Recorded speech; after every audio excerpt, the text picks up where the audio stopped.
And so it will follow me. Pretty cool, huh? Oh, it's so beautiful. Welcome to The Smoke Trail, hosted by Smoke Wallen. Join Smoke on a unique journey of awakening consciousness, sharing authentic stories and deep discussions with inspiring guests. Explore spirituality, leadership, and transformation, tools to elevate your path. Welcome to The Smoke Trail. What follows is my really wide-ranging discussion on consciousness, health, and a whole bunch of other topics with my teacher, Ivan Rados. It was a great pleasure doing it, but we started talking before the actual episode started, and I wanted to include some of those snippets, so it's a little bit disjointed in the very beginning, but bear with me. There's a lot here, and hopefully something for you that will benefit you. God bless. I spent on that plateau. I can't remember where that. You can see behind me, there's Bell Rock and Courthouse. Yes. Yeah. I spent 3 hours meditating on that platform. It's just beautiful. in the middle with sun hitting, and it was beautiful. I mean, I'm happy that you're actually doing it from the vortex. Yeah, love to have you here in Sedona with me in spirit, if not in physical presence. Sedona is one of my favorite place where I can stay forever. There was just a few places on earth that I can stay and just rejuvenate constantly, automatically, and do nothing. That's the beauty of it. It's just like being surrounded by wilderness and beauty and calmness and dryness. It's like my kind of retreat. Whatever is coming up for you, Sedona with the energy will make it come up more. So if it's positive, it's good. If it's very high level, will make it even more. If it's something negative or something in the way, it will bring it out to the surface as well. I don't know, but I know there's a huge big crystal underneath, very crystal structure. And as crystal can amplify the frequency that you bring into the, consciously, when you bring into the crystal. Consciousness is in the crystal, but when you activate that rudimentary to go in high frequency, then it becomes healing place. And the crystalline structure within your own, cellular structure is amplifying consciousness into higher level. That's one of the most interesting things that I've learned from you. What I never understood was how related our consciousness is to our health. In one of your books, Health is Consciousness, I found it to be very powerful. Just understanding the basics of if our energy is not flowing properly, it causes disruption, and that disruption is what ends up manifesting into what we call dis-ease or illness. Yes. You see, when you can stop breathing for 4 minutes or a little bit more, some people can do more. And when you stop breathing, your brain is going to be active. Your body will be active, but you will fall unconscious. You will fall unconscious. Why? If the brain is working for a while and then it's going to stop because there is no force, there's no energy there navigating, controlling, being, a driver of that vehicle called the human body, physical body. If there is no, so if the consciousness goes to sleep, becomes unconscious after not breathing for a while, then that, assume that, consciousness is not just us within our body, but consciousness is outside, that we are breathing, that the consciousness is supplying the energy for us. We got a puppy. She likes to get out and hike every day.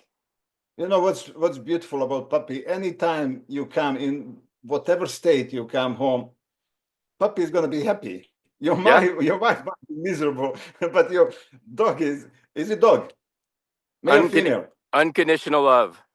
So what's the name of dog? Bodhi. Dog can be your alter ego, or it can be your reflection, conscious reflection. So, how you treat your dog, that's the way how you actually treat yourself. My intention with the entire Smoke Trail is to share what I'm learning along the way and to hopefully help other people who are on their path in some way. I am greatly honored to have Ivan, you here, my teacher who has helped me so much, a incredible person who helped many people already, but I want to expose you to a wider audience if possible.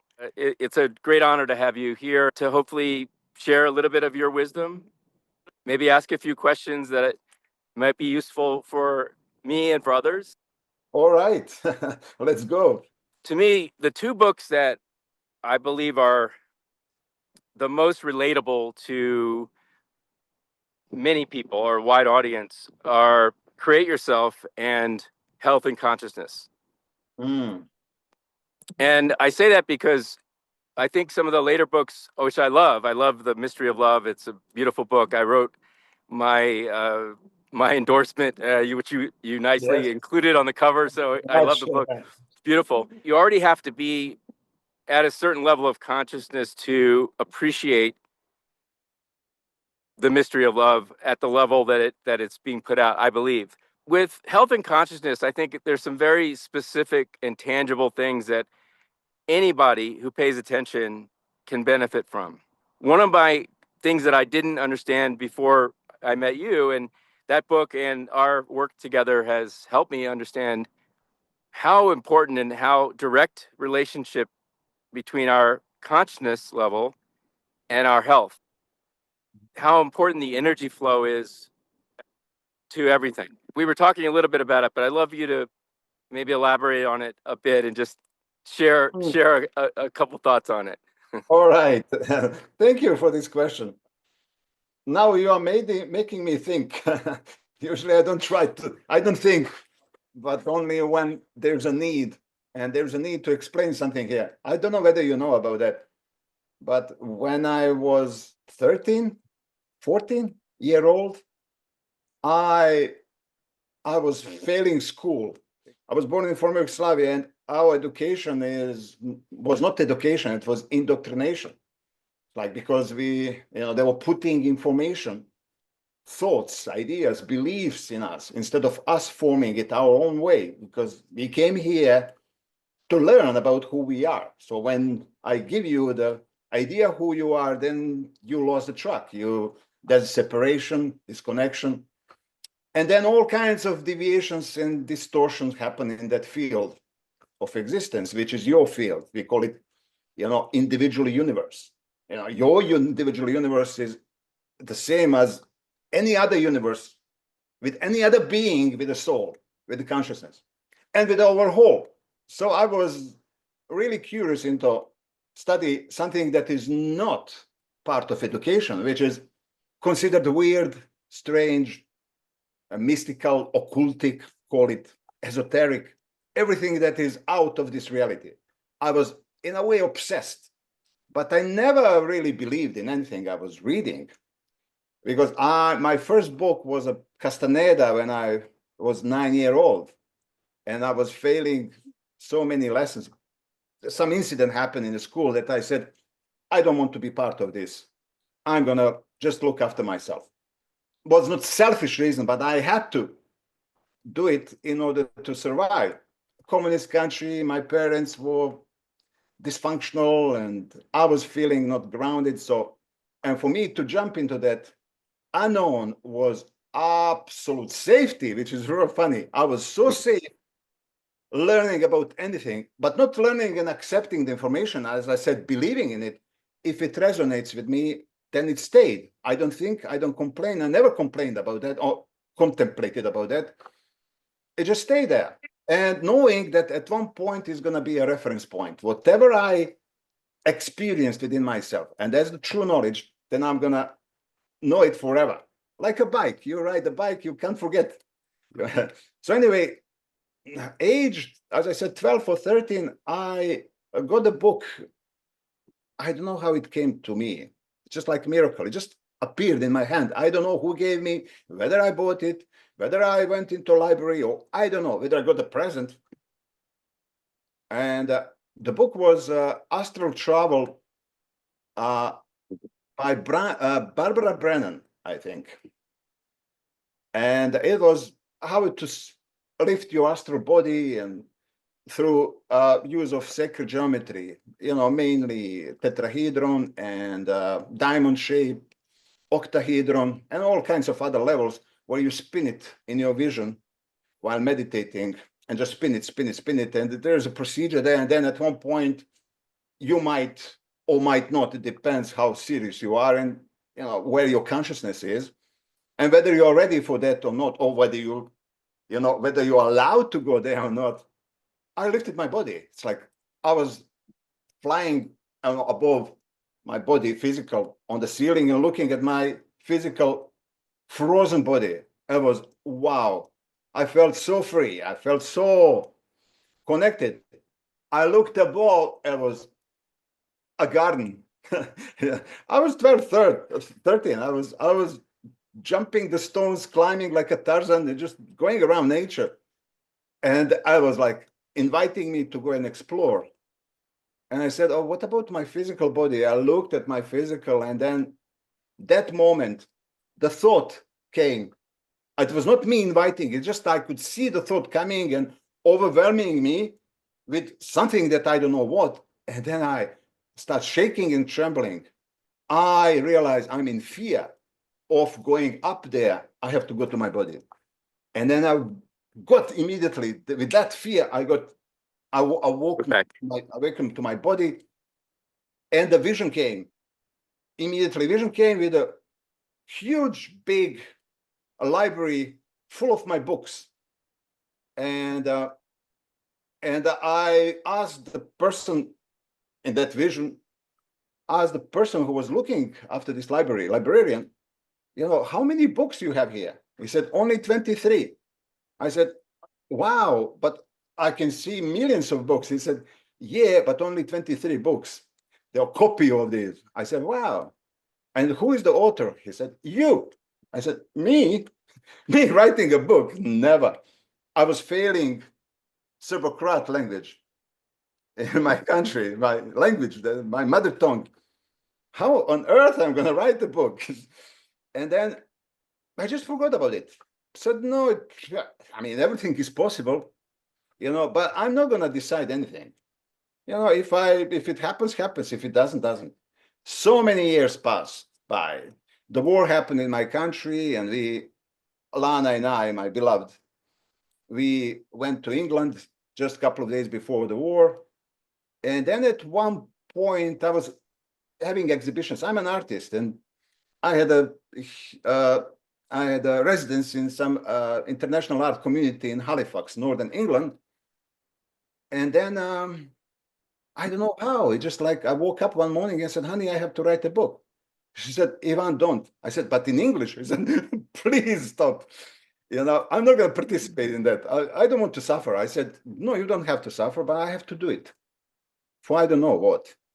Are you going to be a publisher? No. If you don't speak English, you don't speak Serbo-Croat? Well, I said, I have to do it. So that book was a part of one exhibition, and it was sold immediately. 100 books, just a limited edition books. It was sold immediately. And I was like, whoa, my ego started going up.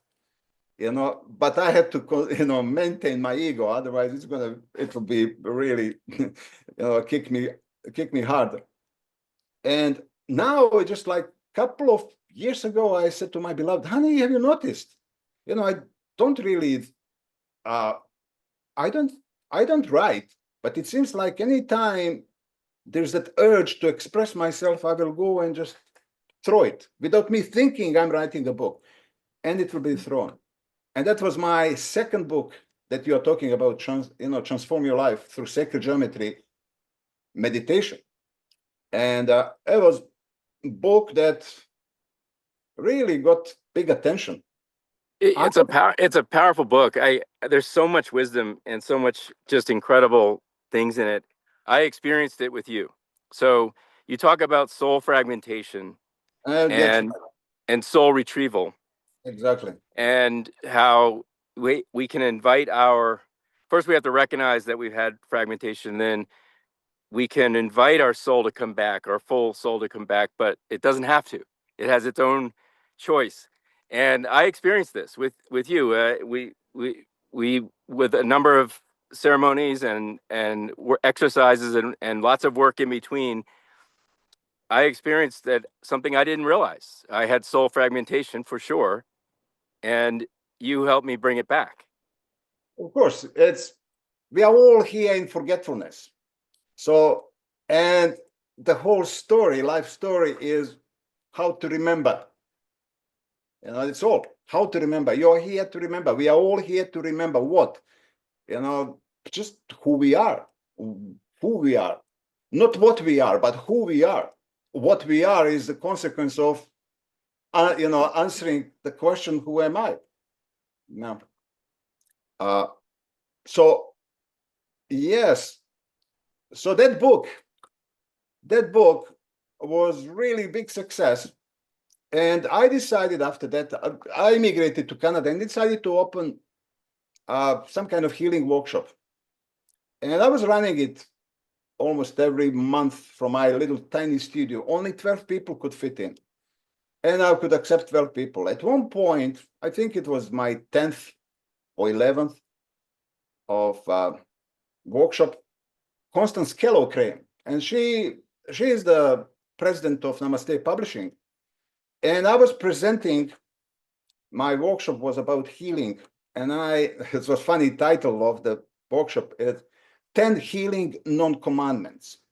You know, Moses giving commandments, this is the way I am giving the way people non-commandments, which is in a way strange. And in that part, I mean, this was like 5 hours presentation, 5 hours workshop. And Constance Kello, president, came and said, Ivan, do you mind if you can write this? I will make sure to publish it. And I said, yeah, why not? And I went into wilderness, spent, I think, 15 days, and I wrote entire, just like, I downloaded. Yeah. I can say someone was giving me messages above. No, because everything I went through, just taking everything, what resonated with me stayed. At one point, I accumulated so much. Without me knowing, I had to empty myself. So usually I will go in wilderness on my own with pumas and bears around me and work, which is not my work, which is just sit, meditate. If something happens, happens. And then the work will happen. Work will work itself. Book will write itself. And it did. It was 580 pages. A huge book. And she said, whoa. Constance said, whoa. I'm going to give it to our editor, David Ord, who is going to check it. And he decided to take one part of 10 chapters of non-dual healing, and he picked that one, health. It's all about consciousness. I want to read the whole 500 pages. You still have it? Oh, yeah, at one point, it's going to be published. So far, I didn't manage. It just happened. 12 books were, published. Yeah. And there were other remaining. So I'm going to live long. Yeah. I'm going to live long. So yes, I'm going to do that. But why did David Ord choose this chapter to publish?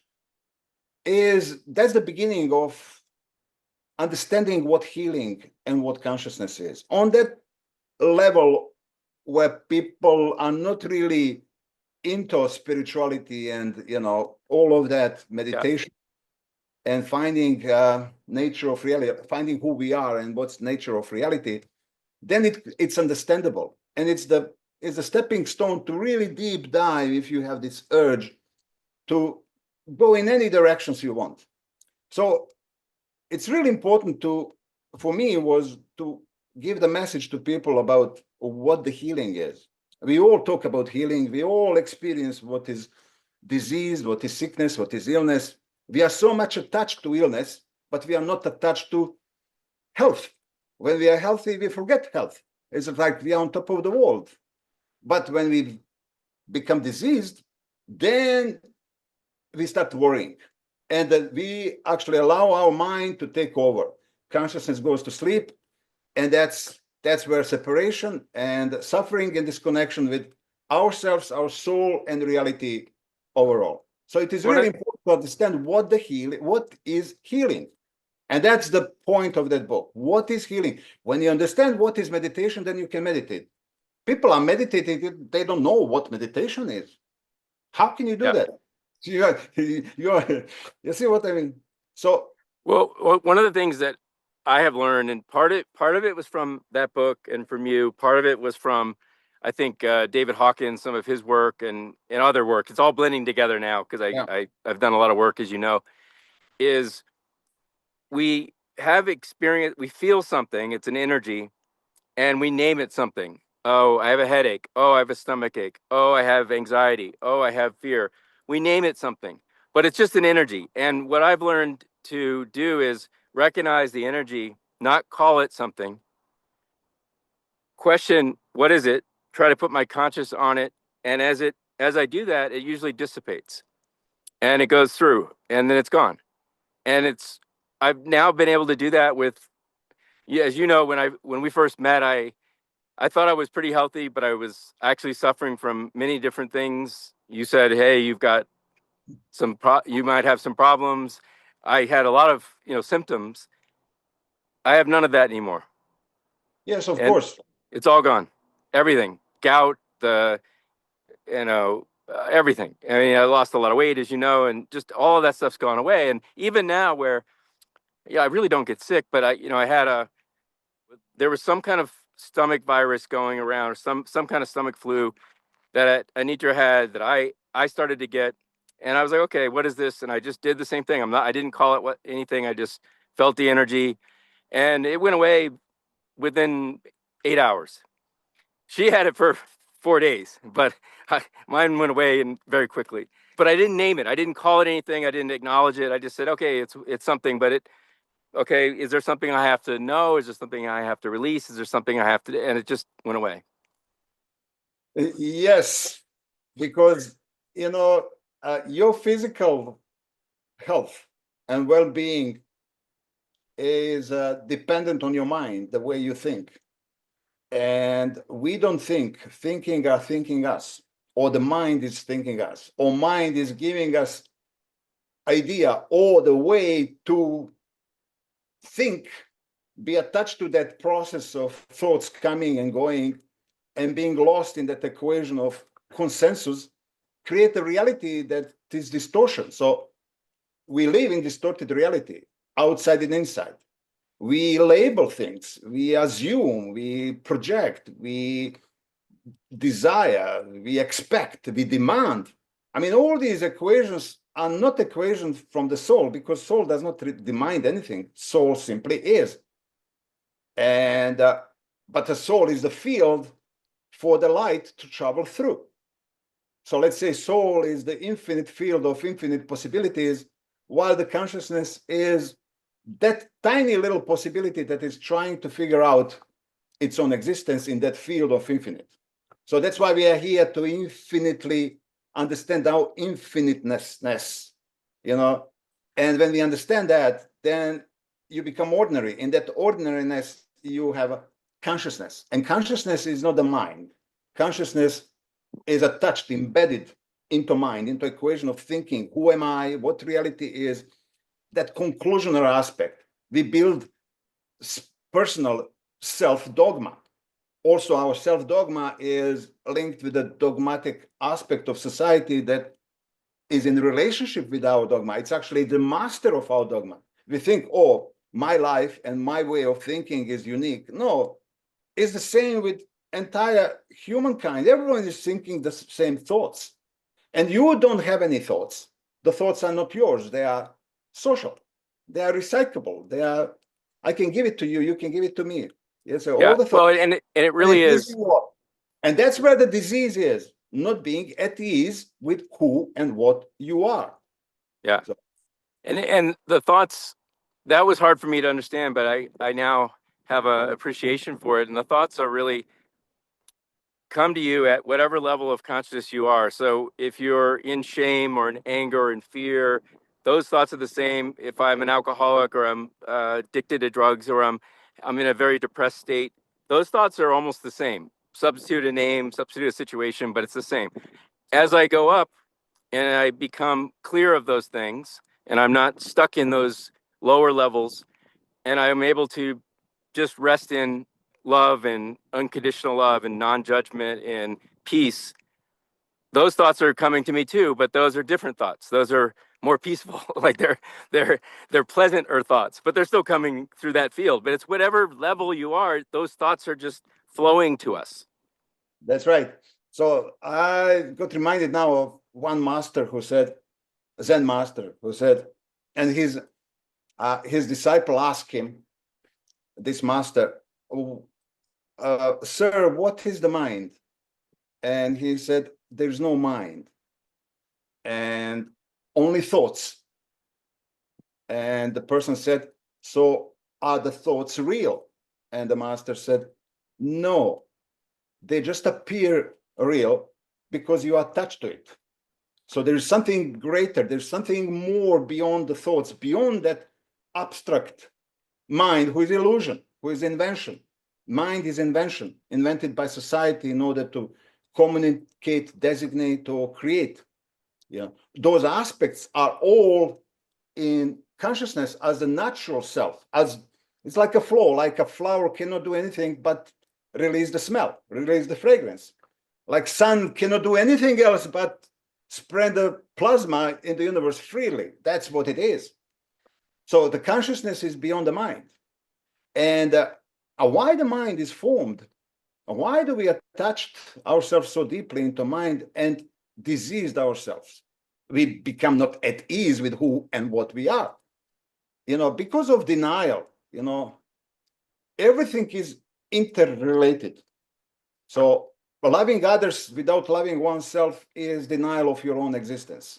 And that's what we've been taught. That's what we've been told when we came to this reality. It's people will give us idea who we are, and then we take those ideas, forming our mind, our ego, our personality, character, then losing the connection with that real, which is neutral point of existence, which is all and everything in one, with infinite possibilities. So one possibility becomes actuality, and that's the reality of the mind. There's nothing wrong there. It's an experience. You come to this reality very dense, and you have to use the mind to operate.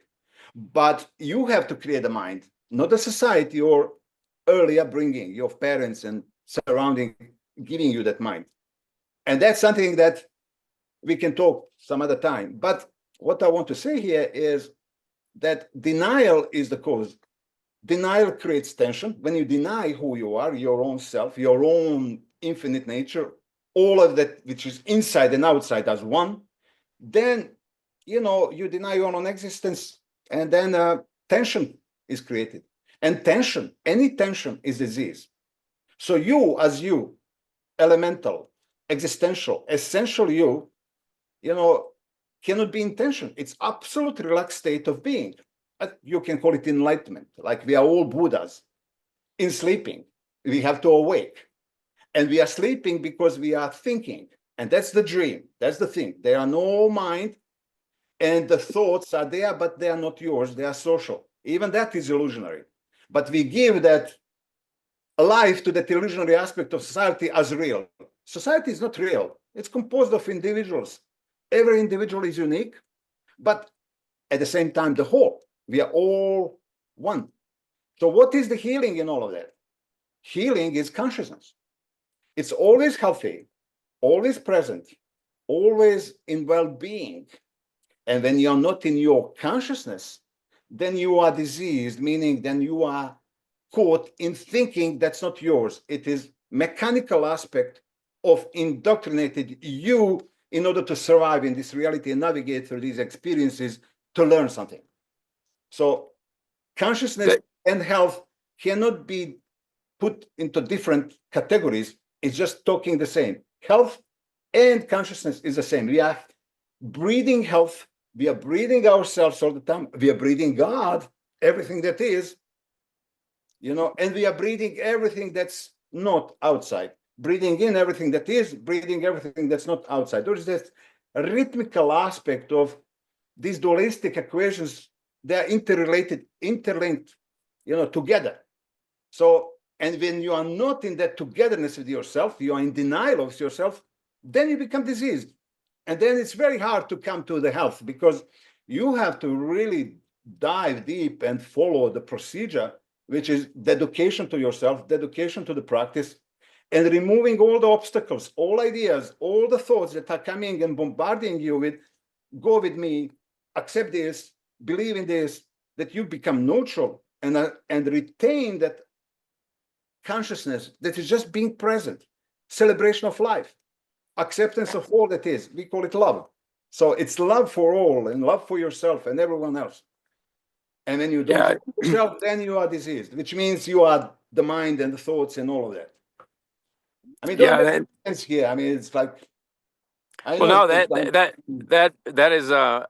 that's my understanding now too, and thankfully. And when we began work together a few years ago now, you said to me, you know, I said I wrote, you said write down what you want. I wrote down peace and love, and then I wrote a whole bunch of things. I had a whole page of things that were things about my kids and my family and peace on earth and all these different things. And you looked at the sheet and you said, okay, that's all nice, but no, just this top one, peace and love. And then you looked at me and you said, your problem is you do not trust people and you don't trust yourself. And I was like, what are you talking about? Who is this guy?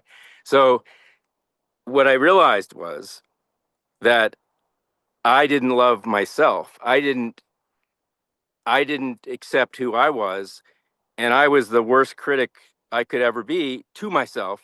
And therefore, you can't have any outside love without that. And exactly. we cleared that partly that day, but partly it took a lot of work after, right? It's been ongoing. It's not just one time. Yes. And now it's like, well, that's why I'm doing this. I'm not doing this. I'm not doing this because I need to do this. I need to do. You decided, your mind decided it's just calling. It's just, I have to do it. I have to do it because I'm gonna totally fail, but I have to do it. and the truth is, we can't take away anyone else's suffering. No. We're not. Well, you can try, but it will always backfire. And that was one of the things.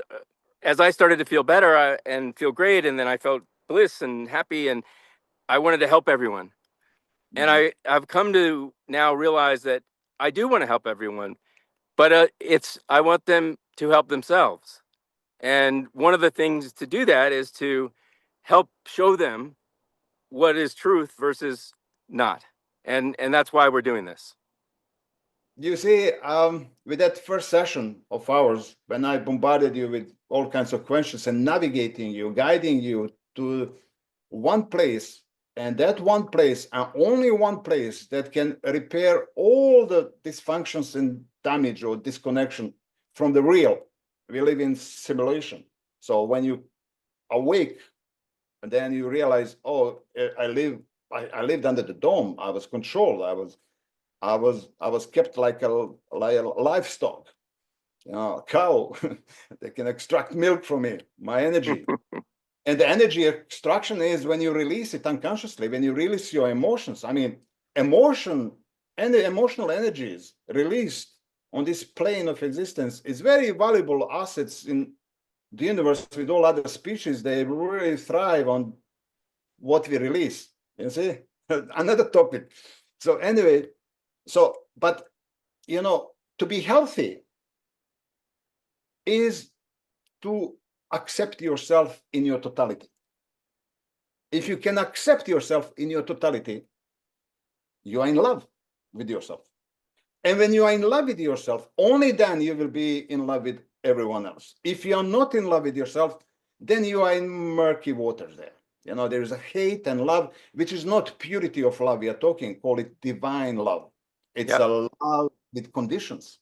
I hate you, I love you so much, but at the same time, I hate you, but I'm not thinking about that because I'm so on one side of equation. Mind is like pendulum, positive, negative. When I'm in positive mood, I'm so loving, but it's just a matter of time when this pendulum will shift on the other and I hate you. I want to damage you. And I become cruel. I become demanding and controlling. So that's not love. That's the mind with these equations pretending that I'm love. We are love together. It's like, it's inevitable. It's like our destiny. You know, we have to here take life as it is and take and grab as much as we can. And that's the distortion again on that another level. So in that totality, so ultimate acceptance is what compassion is. You become compassionate towards yourself, and then compassion will radiate to everyone else. So, you know, we have been rejected. Since we came here, we've been rejected, controlled, embedded, beaten, told what to do, what not to do. It's like all kinds of ways to shape us into certain social product called the personality that we can contribute to the system of enslavement. And the hero journey is to find a way out. So we have been rejected from every corner of our reality. And that is why we don't see ourselves as healthy. And we seek our health. I mean, health is a natural state of being. You're already healthy.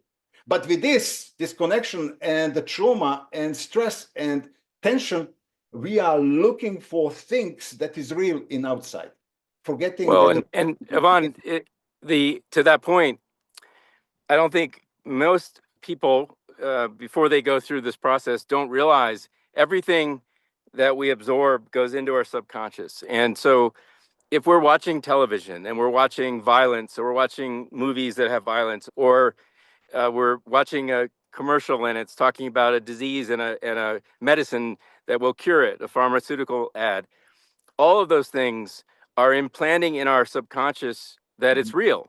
Our subconscious has no ability to tell the difference between real and not real. It just takes everything in. So it's our job to filter what goes in. We have to decide where we have. And I'd love to elaborate you to tell me if you agree with this, or if I'm on my own track here. But I believe that the free will that we do have is what goes into our subconscious, what we absorb, what we allow to come into us. And then what comes out of that is going to be whatever it's going to be. We don't control that, but we control what goes in. So I made a very big change when I started this process. I eliminated television. I eliminated all news. I eliminated anything that I felt was not positive and negative and life affirming. The only books I read, the only things I brought in, the only music is all positive. It's all things that I wanted to bring into my subconscious. And what's happened over a number of years is I have purified myself at my subconscious level. So I don't have anything else coming up. There's nothing else coming up because I brought that in, and I don't allow it. If something's on that I don't want to see, I don't allow that to come in, because you don't even realize it's happening, but it happens. Yes. You see, people are saying that I'm a great healer. As you said, I'm a healer. I mean, I'm a healer to myself, because the only healing is healing, connecting to yourself, loving yourself, being yourself, accepting yourself. You see? So if you don't accept yourself, then you are diseased. So what I did and what I'm doing, I'm just guiding you. I'm pointing the finger to the moon, not to the reflection of the moon. I'm pointing to the direction of the moon, because that's where the main source of that reflection is. And that is your health, your own state of being, your own wholeness, your own glory. When you accept yourself, then you're on the path of beautiful journey of self-discovery and self-realizations and meeting yourself on different levels. And everything that used to operate in that kind of negative, dysfunctional state will repair itself. It will just disappear without you doing anything. So what I did first day was establishing the path that you can start accepting yourself. What I mean by accepting yourself, not just that me that is beautiful and lovely and I'm a good guy and I'm this and that, but also everything good and everything not good from your past that shaped you the way you are. So the ultimate healing is when you accept your disease and when you love your disease. If you can love your disease, then you have all the power, you're connected. So you're not diseased anymore. And see, then you are on the path to healing. So what I was doing with you is just to reminding you to love yourself, even your failures, even your pain, even everything that you are at the moment, all the stories and books and chapters from previous life or lives that shaped you right now. Where you're going with that, you can go as, if you are with your mind and disconnected, you can go to future, bringing that past again, which is going to be another difficulties and diseases and all kinds of deviations, or you can connect yourself right now, and the future is going to be very flexible for you and very generous for you. Universe is going to be very generous because you are the universe, and the bigger universe is in symbiosis, synchronicity with you. It's going to provide not what you want, but what you deserve in a way as your natural state, what you lost, but somehow invited all these lost pieces of you to come back home, like even to back home all these negative pieces, because they have to be together, positive, negative, like a yin yang, but you have to be behind, standing at a distance and watching, observing, witnessing that yin and yang play, and you are not attached to it. And that's the healing. Talk about what is health. What is health? What is healing? I mean, I talk about consciousness, but let me talk on the other level. That's part of that book, Health is All About Consciousness, that becomes bestseller at one point. What is healing? So the word holism, healing and holy, they all come from the word whole. To be healed means to be whole, to be whole. So it means to experience yourself, as part of the whole, as essential and existential part of the whole, to feel it, to know it, to be it, to be in intimate touch with your own multidimensionality and interconnectedness with all that is right now and here. So to be unhealthy means to be disconnected from the whole, from yourself. It is to experience yourself as being linear. And that linear reality is that duality, that you don't experience anything beyond that line, which has 2 points, A and B. And that's why we live in this reality, past and future. We worry about future because of our regret for our past. So healing happens when you ignite the consciousness, accept yourself, and accept those two dualities of you. They are beautifully dancing and giving and providing for you opportunities to meet yourself, to be conscious of yourself, to be more and more conscious of yourself. So after this little first ceremony of us first meeting, you went really deep into that acceptance. So miracles start happening. Your physical body start changing. Your mind start calming down. Your emotions fluctuating everywhere. Now they are stable, you see. And of course, there are a little bit disturbances here and there. I mean, we live in the reality where you can't be steady. I mean, you have to experience disease in order to be healthy. You have to experience lie in order to be ignited, pushed to seek the truth. Otherwise, what's the point of lie? The point of lie is to push you to find the truth. So it's all these equations that are happening outside of us, but within us, it has to be that neutral witnessing point of me being aware of myself all the time. I'm aware of you, and you are aware of me. But am I aware of myself being aware of you? And whether you are aware of yourself by being aware of me. In that awareness of self, we meet in that interconnectedness called the wholeness. Yeah, it's beautiful. And what I've learned is that when I come to every situation without expectations, where I am just witnessing and trying to understand, what am I supposed to learn here? What am I supposed to experience here? And I'm open. I see so much more than when I come already knowing in kind of really clear, like, here's what my kind of formal way of operating. And so when I'm dealing with people, even, it's at the coffee shop today, and I was getting a latte, and I was talking to the barista guy who was making my latte, and he was like, "What are you doing today?" I'm like, "Well, I'm recording my podcast." No, I normally would never have even told him something like that. I said, and he said, "What is it?" It's the smoke trail. And I said, he said, "What is it about?" I told him, I said, "It's spirituality and leadership, and how do we tie them together?" And he said, "Well, that's really cool." And so I would never have had that conversation with him, but I was just open, and if because he asked, I told him, and and you never know what comes out of that.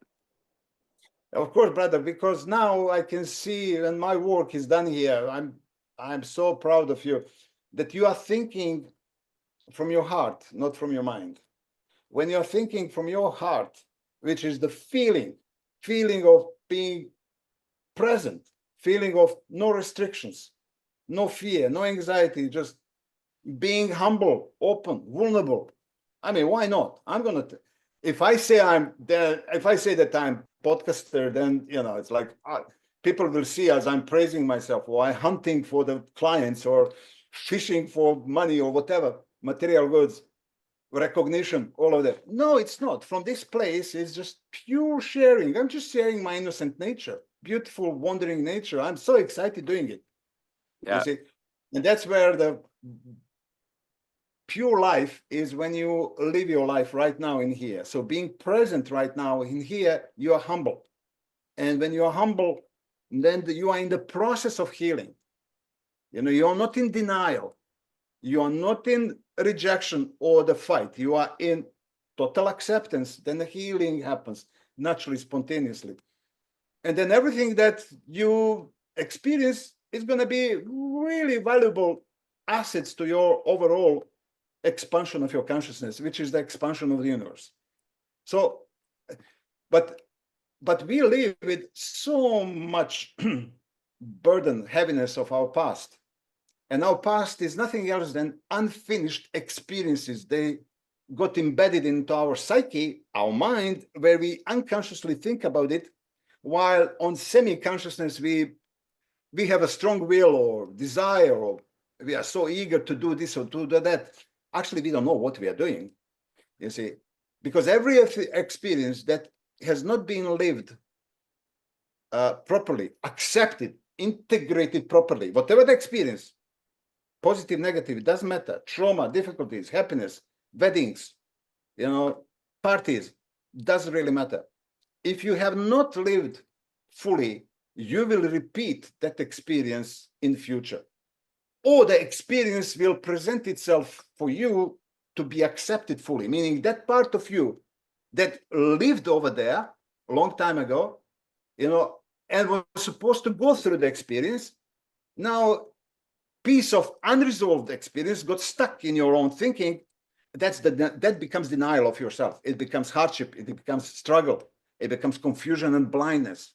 That's why we go around like a zombies, thinking we are powerful, almighty, but it's nothing else than lost in equation of duality and trying to find a way out. So, every experience wants to be finished, completed, absorbed, and included into your consciousness. The suppression of experience become your depression. And when the depression becomes, then everything becomes unresolved, rejected, ignored, and accepted, unaccepted, and existence will persist. That existence that is not finished will persist, chasing you, haunting you, and finding you everywhere you go, and whatever you do, repeating itself and presenting itself. Accept me, love me, take me in. But people don't want to do that. They don't want to see negative part of themselves. They don't want to talk about past. They want to forget it. You can't forget your past. You can't forget. Well, that's what I did. When we opened up the portal and I experienced parts that I did forget. I totally had blocked out, as you know. I have forgot enormous chunk of that would kill you if you remember before meeting someone who can handle and navigate through. Yes, and so, but once we opened it up and I'm like, I had to find out everything else. So I kept digging. I wanted to know everything, and I believe I found everything. But what I was able to do over time is recontextualize those experiences with a different perspective, so that I understand.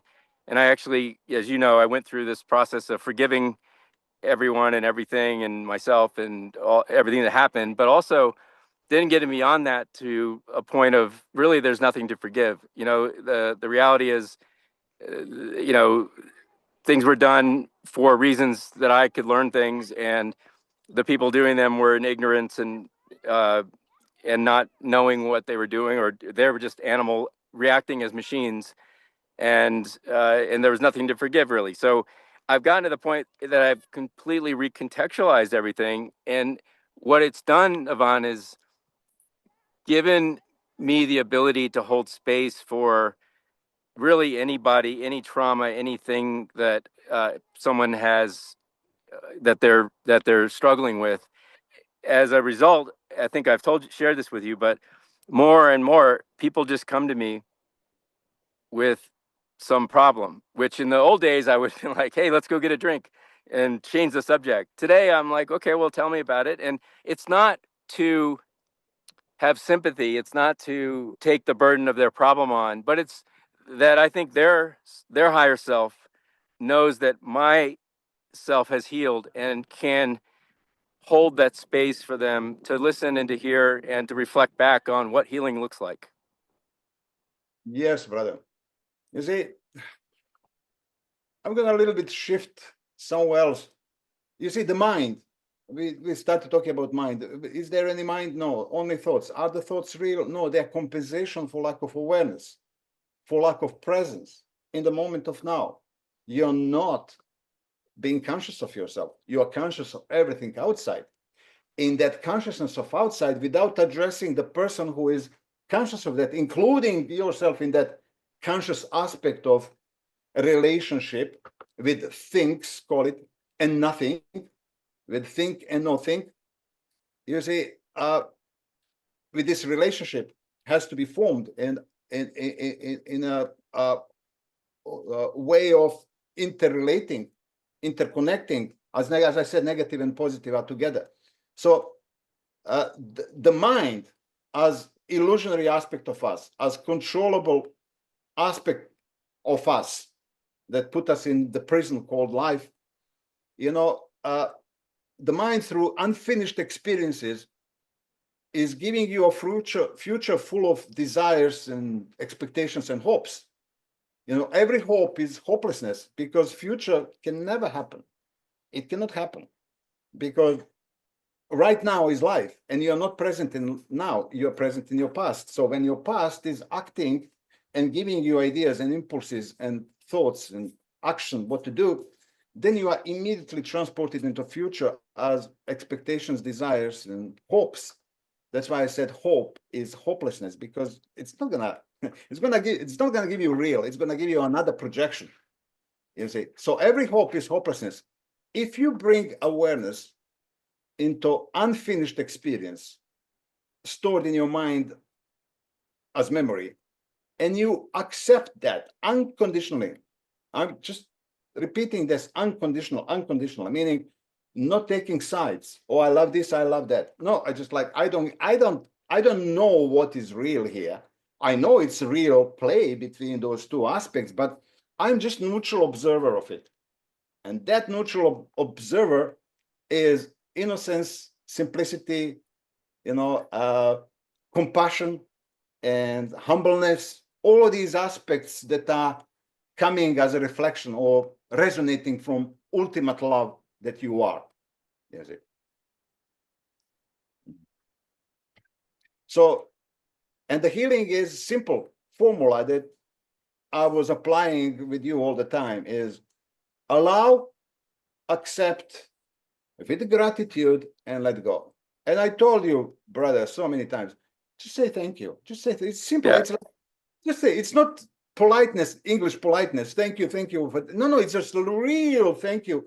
Then you can say it. You don't have to say it. It's you who is grateful for what you are experiencing right now, because what you're experiencing right now is you in all kinds of equations, possibilities, and situations. You know, you are there in my favorite place in Sedona. I mean, that equation is you. You know, you are feeling that space with your energy, and that energy is feeling space within you. So it's that connection, deep one, intimate one. And that intimate connection with all that is right now, life that is happening right now, can happen with just simple formula. Allow, accept, with gratitude, let go. So allowing is really difficult for the mind.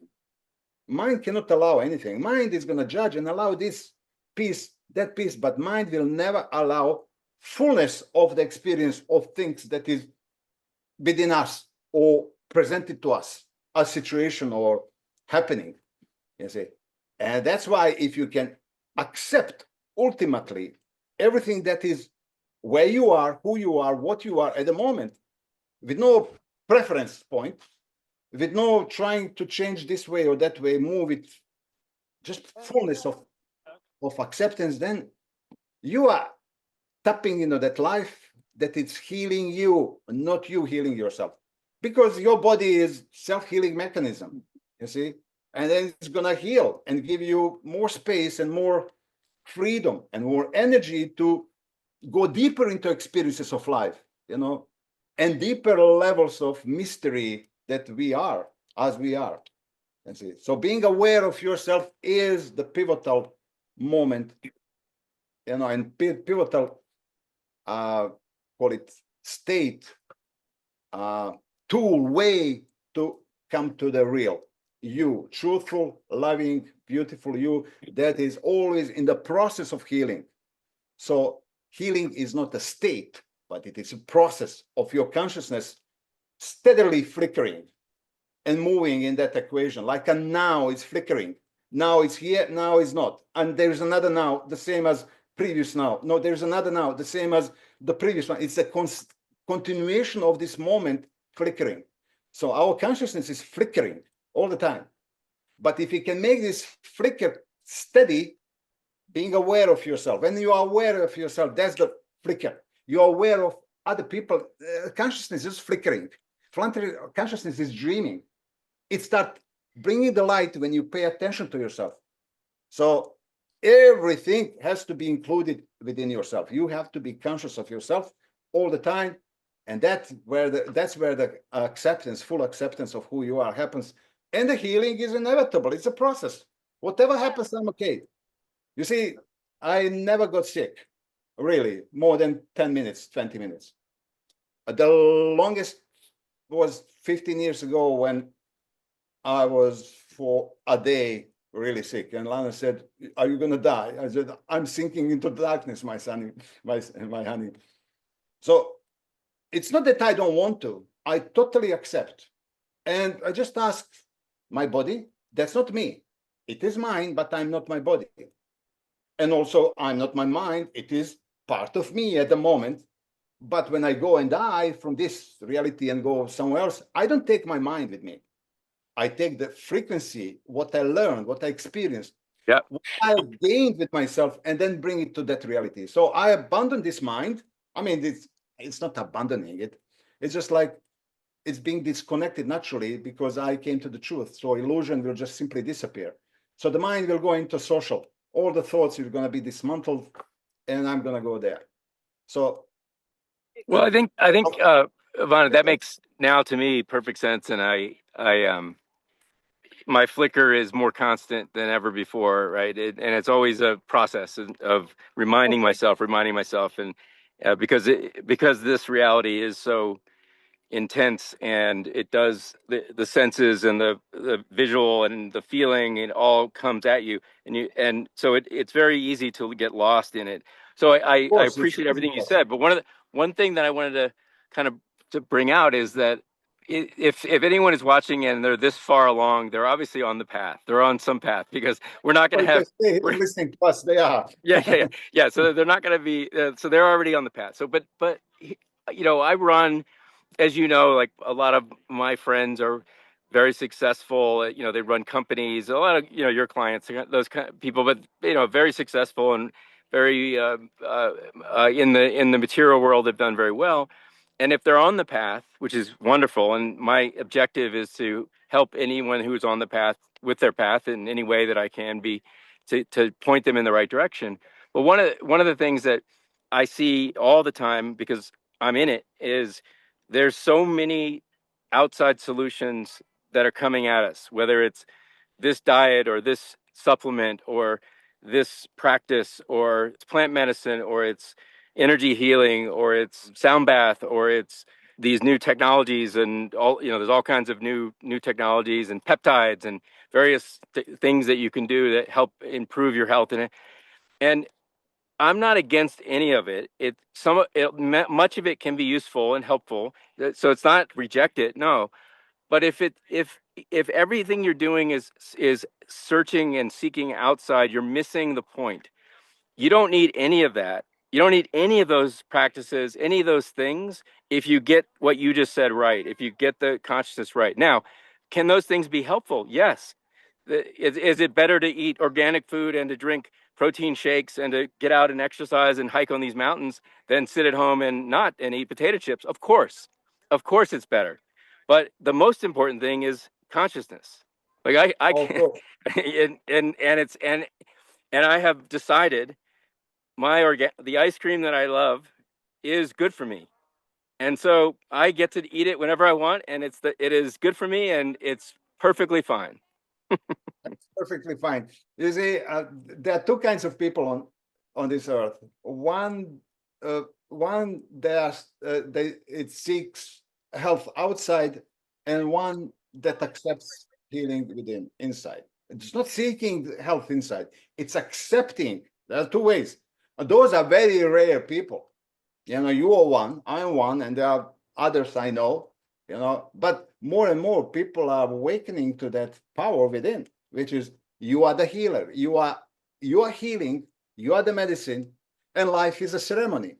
Life is a journey. You see, yes, outside can complement to your process of healing, but it's not it's not going to determine where I go with that. If I resonate with that, I go. But if I'm not with myself, if I don't accept and love myself the way I am originally, then I will go and ask for help somewhere else. I'm going to give my consciousness to my doctor, to priest, who exorcists, I don't know whom, politicians, everyone, to use and abuse me. Because I don't believe in myself. I don't trust myself. I don't see myself as valuable aspect of the wholeness.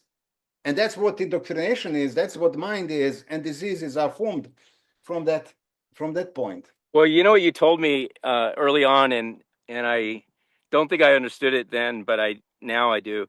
You said, if it gives you energy, follow it.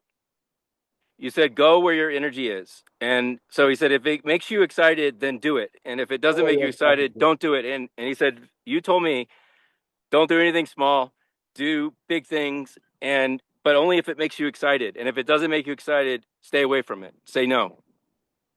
It's like, this is beautiful what you just said. It's I never followed anybody. I don't have a teacher. It's like I can relate to the statement of quote, whether he said it or not, I don't know. Mozart. They asked him, who was your teacher? He said, me. I'm my teacher to myself. But someone has to, and he said, no, everyone maybe are there, but I'm mainly teaching, helping me here and there, but I am my own teacher. So doing it to myself, with myself, for myself. I have a little quote which explains everything. You are not accidental victim of life. Everything in life happens from you, through you, and it's for you. So you are the master. If you give mastery to someone else, then you're diseased. Take the mastery back. Be that health that you are. Don't believe in it. Trust it. Melt with it. There's no need to persuasion. It resonates with the soul. It's there pulsating. You just have to connect to it with the trust, trusting yourself ultimately. And while trusting yourself ultimately, then what to do here? I mean, if you're neutral, you're like people say, oh, then I'm doing nothing. I'm zombie. I'm not progressing. Yeah, you're not making decisions. Life is going to make decisions for you. And the life or universe, or if you believe in God, God is making decisions for you through excitement. And excitement is a state of bliss. It's like I'm excited about everything. I'm excited about, Yeah. everything. I mean, I can go into details, and when I'm excited about that and resonates with my soul, I just go without question. I never ask why. If I ask why, if I start doubting, then excitement, that is the soul, that's my being around my heart, I become disconnected and got locked in my mind. You see, and Yep. that excitement is passion, Well, greed, and collection of things that I don't need just for the sake of saving my own ego. That's just floating, overflowing bubble or whatever, balloon.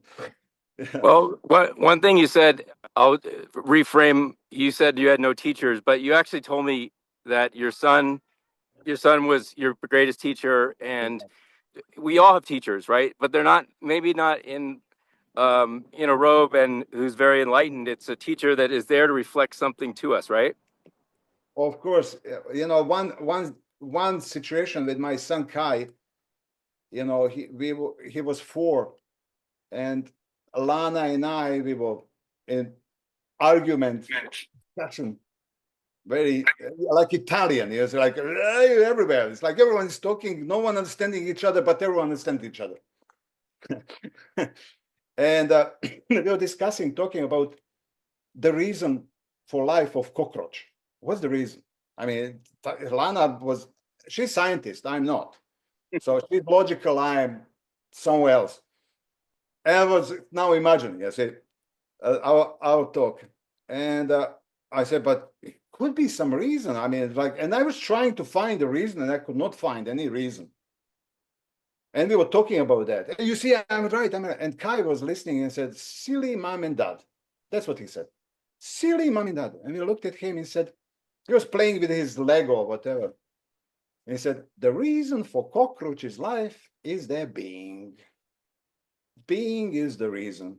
Just a being. I said, fuck. And that changed everything within me. Yeah. Then I experienced all kinds of epiphanies and realizations. And it's like Kai opened the portal for me to explore that being that I'm in denial, confusion. Lana was fighting to deprive that being of being, and me trying to find a reason to adjust, to accept his being. But it was just being. It's just you being yourself is the reason for life. And if you find that yourself in your life, then the reason, and it's not going to be finished. There are many others, because life is infinite, and it gives you all kinds of other aspects from this cosmic, call it holographic geometry, perfect holographic geometry that we all create within ourselves and reality we interact with. Something that I don't know how I know it, but it's come to me, and it's true, and that is, we all have this ability to recognize our consciousness and to elevate, and everyone in this planet does, but very few people do it, and very few people realize it. More people are doing it now, I think, than ever before, and it's becoming easier in some ways, but there's also lots of things in the way, and they aren't just natural. I think that there are groups, there are entities, there are other forces that are here in the way, interfering with humanity, and making it harder than it ought to be. Now, it is what it is. You still have to do it. It doesn't matter. It doesn't matter if there's entities or there's no entities. So everyone has to do it. But I do think that there is something going on, and that's one reason I also feel that those of us who understand have to share, because when people hear the truth, they know it at their soul, and they can break out of the spell. But when they don't hear it, and all they hear is the polarization and the noise, that much of which is designed to create enemies and create opposition within each other, so that we don't realize this. We fight each other instead of elevating. And I think it's very important that we're having these conversations. Yes, you can't deny other energies that are really playing important part in this reality, the challenging reality, And we can easily get consumed by the reality, be taken for granted and taken for a ride, Holocauster, whatever, the spinning wheel. That's called samsara, isn't it? So, spinning wheel is just coming and going, being trapped in equation of duality. And this entrapment is light and darkness. So we are experiencing that, people are calling it war between light and dark. I mean, in outside reality, there is obviously war. You can see it. You can listen to the news. I mean, all the news in America, particularly 99.9% of news is negative. It's like, how can you really be yourself if you are bombarded with negativity all the time, when all these entities and energies are pushing you to be disconnected from yourself, to be in kind of oblivion? And the oblivion, disconnection, is self-possession, self-obsession, and self-glorification. And that's the ego, that's the mind, that's the personality, character. And when you have that, then you are used and abused by all forces that are visible and invisible, you see? So whether that is government, whether those are aliens or demons, or we call it evil, there's no evil. There is disconnection, and disconnection is evil. So we are all it's either for life or against life, right? Yeah. It's the sin, the only sin, it's not abandoning God, what people think about outside. It's abandoning yourself, that because you are part of the God. When you abandon yourself, then you have a feeling of being abandoned by God. So you have to preserve yourself and find a way that you can save yourself. That's why people chase money, reputation, prestige, whatever they are chasing illusions, chasing shadows. And that's what evil, and the evil is going to play this play of illusions, of dreams. But it's also designed that way, because you can't learn love without being in situation or state of not loving, not being loved, not experiencing love. And we can transcend all that. I don't like the there's a lot of people that call it a spiritual war, and at one level that's true, but at another level, there's no spiritual war. It's only a war within yourself to clear yourself of the energies and to realize yourself. And if you do that, those energies can't affect you. They can't touch you. No, the energies can really treat you like you are a cow, and extract everything that can be extracted from you, and keep you on the, alive, but not well, just to extract everything, because of the mind. The mind is disease. That's how disease. When you think certain thoughts, you're affecting the reality. You're affecting your body. You are in disconnected states. It can go left, it can go right, but if the energy has to go right, or be absolutely truthful and present as it is, real, then you have to withdraw yourself from your mind. You have to distance yourself from them. That does not mean that you have to kill your mind, as people are thinking. No, you have to love your mind, but then be the master of the mind, not allow the mind to take you here and there. You follow your feeling, you follow your heart, and then universe, heart, will decide whether to go left or right. Going right does not mean it's going to be beautiful all the time. No, it's going to turn on the other side. Pendulum will swing. But you are ready for even that. You are ready for everything that is happening in reality. But if you're not ready, then you're going to be judgmental in your mind. So when you are unbalanced, the mind dominates. It dominates you totally. When you are in balance, the mind is not in control. Mind is there at potential. You can activate it.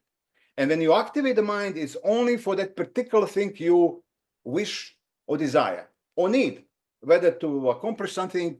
If you ask me a question, I have to activate my mind in order to respond to your question. Otherwise, I don't have this kind of, conversation that I'm having with you with my mind all the time, as people are doing it 24 hours a day, just constant talking with yourself, talking, and not really being yourself, and realizing who the one is talking here. You see, you're not your mind. You have never been your mind, and you will never be your mind. It's just adaptation. It's just compensation, lack of consciousness that has to flicker. It has to ignite itself. It's an infinite fire burning. It's constant. You are the master of your mind. Especially when you are experiencing something disturbing, the ego mind needs to take control and to escape. Don't run it away. Accept, embrace, love it. I love my enemies. I love my demons. I love everything that is challenging me, because everything that is challenging me, it's me challenging myself through that aspect, energy being challenging me, situation happening, whatever. I'm challenging myself. I am creating my hardship. I'm creating my happiness. And I am creating my neutrality in between those two equations. And that neutrality is consciousness. And consciousness is beyond the mind. It's the field of infinite possibilities. And you said at the beginning you want to talk about consciousness and the mind and all of that. But there is something beyond the consciousness. And beyond the consciousness is that pure oneness. We call it awareness. I have to call it infinite awareness, ultimate awareness, that awareness that is always aware. But at the moment we are here conscious, but we are not conscious, we are semi-conscious, because we did not include ourselves in this consciousness. So we have to include outside and inside into oneness, be aware of who am I and be aware of you, be aware of you talking and listening, be aware at the same time of my talking and my listening. Then there's a connection. Connection is healing. Connection, intimate connection, loving connection is healing, infinite healing.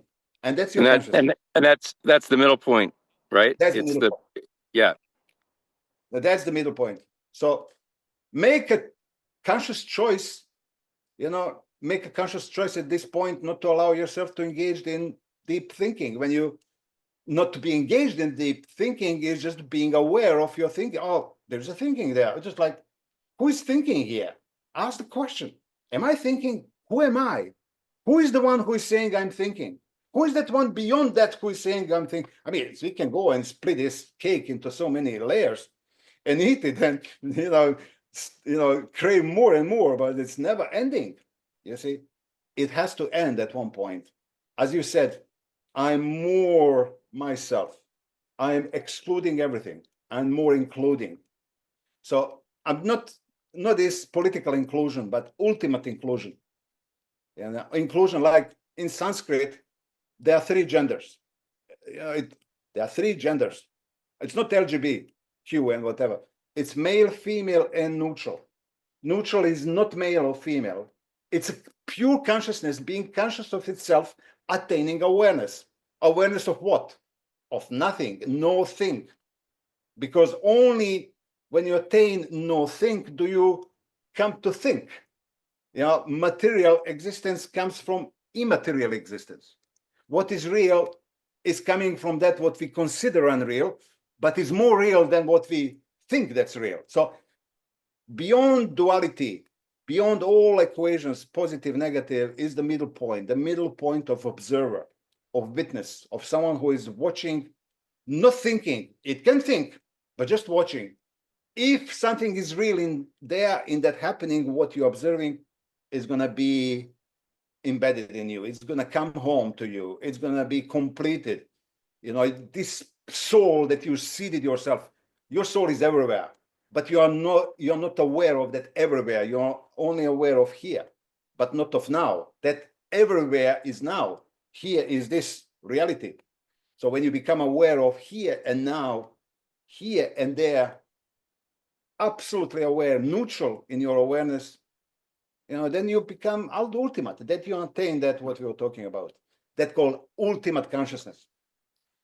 Yeah, we can go forever. Beautiful. Around and around and around. Like someone asked me, why you're repeating yourself? I said, because you're not listening.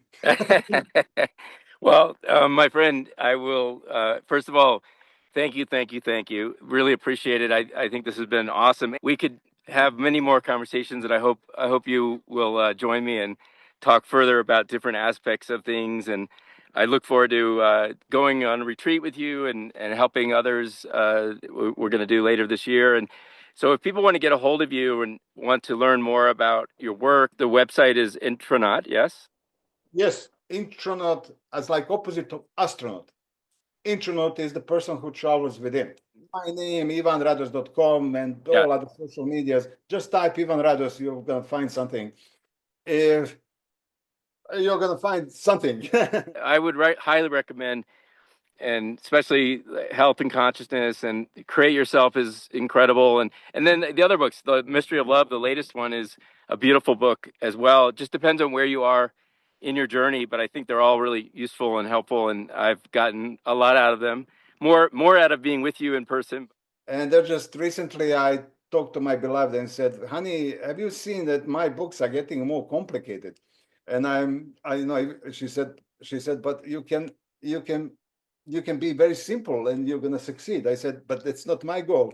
I don't have any goal, but I know where I'm going with it. But I already published 12 books and they're going deeper and deeper and deeper. Yep. And it seems like I am creating all these books that are not distributed around the world. The one that got distributed was my cards, Transform Yourself. The other one was Health is All About Consciousness, published by Namaste. So it was all over the world. The reason why I'm going into deeper and deeper and losing people, and people like saying, I don't understand you anymore. I say, I'm not really trying to persuade you or bring you dogma. I am creating these, I mean, not me, but whoever is creating these books for those rare individuals, they want to go deeper into understanding the mechanism of our mind. When you understand the mechanism of the mind, mean it is thinking, assumptions, thoughts, theories, this or that, and then understanding how do your mind operate. And by understanding that, you will understand what the mind is. And every realization of everyone who is on this pilgrimage of finding the truth will come to the same conclusion. And that conclusion is there is no mind. So no mind is that consciousness I'm talking. And to come to that no mind, to that health we started this conversation, that is infinitely flowing within you, you need to meditate. And meditation is not something you are doing, but something you are being. Meditation is a state of being. So someone asked me recently, what is the right way to meditate? Like I said, if you're asking for the right way to meditate, you are coming from the point of not knowing what meditation is. Because if you know what meditation is, then you will understand what's right and what's not, because then you will have a greater understanding. And I said to this person, you're asking the wrong person that question. Why don't you ask Dalai Lama? Dalai Lama can answer easily. There's heaven, there's hell. There's nothing in between, you see. And you have to listen to Dalai Lama. Otherwise, my answer will confuse you totally, because it's not for you.